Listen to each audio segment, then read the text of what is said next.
Pag start mo naman ang sasakyan, mag-i-start na rin siya, mag-on na rin siya, tapos magre-record na rin siya. Pag tinouch mo yung screen, lalabas yung mga icon niya rito. Ito yung stop ng record, yung unang-una. Tapos meron siyang screenshot. Pagka mag-i-screenshot ka lang, yung lock ng videos, pwede kang mag-lock ng video. Halimbawa may importante kang nakawaan, pwede mo i-lock agad, kasi ito naka auto erase. Pag puno na yung memory card mo, yung mga una mong na-record, nag-i-erase siya ng kusa. Voice recording, pwede nyong i-off, sir. Nare-record niya rin kasi yung boses natin. Tapos ito yung lipat ng display. Halimbawa gusto niyo front lang, ayan, igagalaw naman siya up and down. Ayan. Pagka gusto niyo ayan, likod lang, ayan, igagalaw rin. Pwede niyo babaan yung kuha sa likod, din yung taasan. Ayan. Tapos pwedeng inside, ayan, na ibababa taas din. Ayan. Na ililipat-lipat yung screen. Ayan, pwedeng tatlo sila sabay-sabay. Tapos pag swipe mo, pwede rin maglipat-lipat. Ayan, swipe. Ayan, pwedeng triple, sabay-sabay siya. Ayan. Tapos pwede mo rin patayin yung display habang nagre-record. Pwede rin siyang patayin. Patay siya pero nagre-record. Pag gusto mo, mirror lang yung gagamitin. Tapos touch natin yung screen. Voice recording. Meron siyang home screen. Yan, yung driving recorder, yan yung kanina. Tapos smart driving, yung sa ADAS niya, blind spot detection, tsaka LCA. Yan, pwede nyo yan. Yan, yung ADAS naka-off. Yung ADAS, yun yung guhit na kulay green sa harapan ng screen pagka yung nagdadrive kayo. Yan. Tapos, so, file management, lahat ng na-record nyo, na video nyo, dyan yung mapapanood, sir. Lahat ng na-record nyo sa front, lahat ng na-record sa rear, lahat ng na-record sa loob. Yan, pwede nyo i-play yan. Yan, yung mga na-record natin sa front, pwede natin i-play yan. Yan, next lang kusa yan. Tapos pwede kayong mag-delete, pwede save.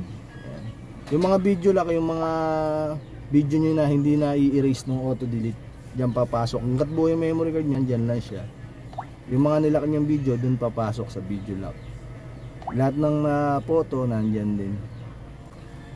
Tapos yan, meron siyang driving setting. Yung loop recording niya sa atin na 3 minutes. Video clips niya, sir, puro 3 minutes yung video niya. Yan, meron siyang G-sensor, may parking guard. Yung G-sensor off nyo na lang para hindi ka mag memory full. Yung G-sensor sa mga bump yan, sa mga lubak.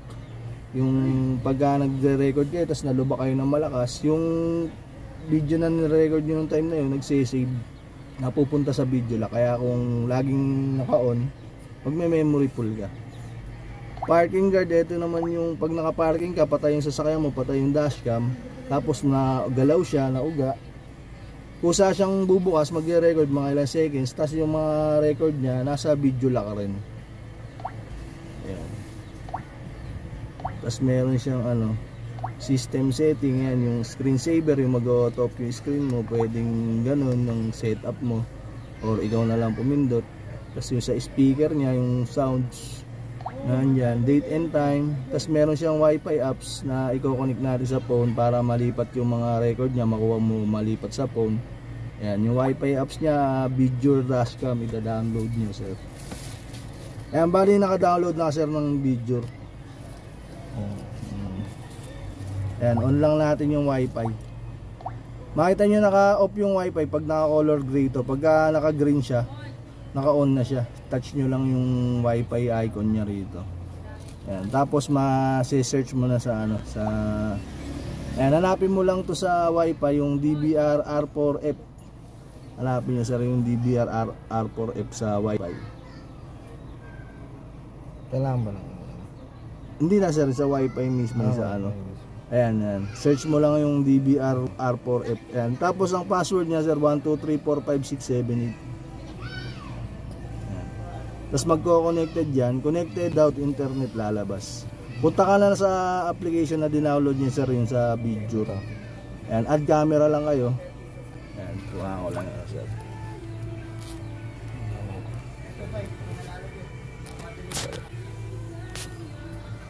Natatabunan ko pa. So, yan. Yan yung kuha sa sa camera ito. Yan, front. Pwede nyo ilipat-lipat yan, sir. Pagka gusto nyo lipat sa rear. Tapos yung mga, ayan, pwede nyo lipat-lipat. Tapos pag gusto nyo kunin yung niya, yung file niya, camera file nasa baba. Ayan.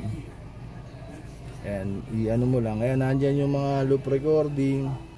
Tapos yung mga lock videos nandyan, tsaka yung mga parking. Ayan, yung mga lock videos, yan, parking monitoring nandyan din.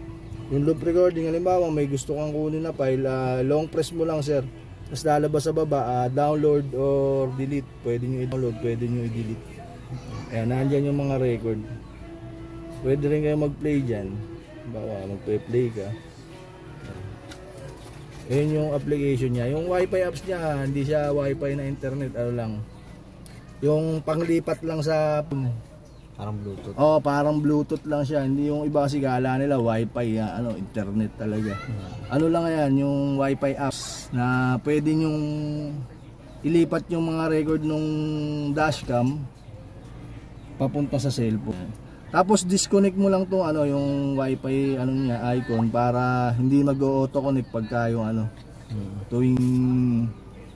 tuwing papasok at naka-on yung mo mag-auto-connect. Yan. Pag naka-connect kasi yung wifi niya rito, hindi naka-connect sa phone mo, hindi mo mako-control basta-basta tong dashcam.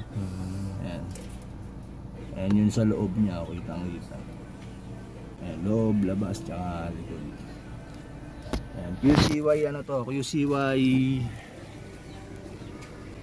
ayan, QCY Q20 3-way recording. Ito yung bagong dashcam na triple camera. Ayan, 2K resolution na yung front niya, tapos full HD yung loob tsaka yung likod. Ayan. Meron ng blind spot detection tsaka ADAS.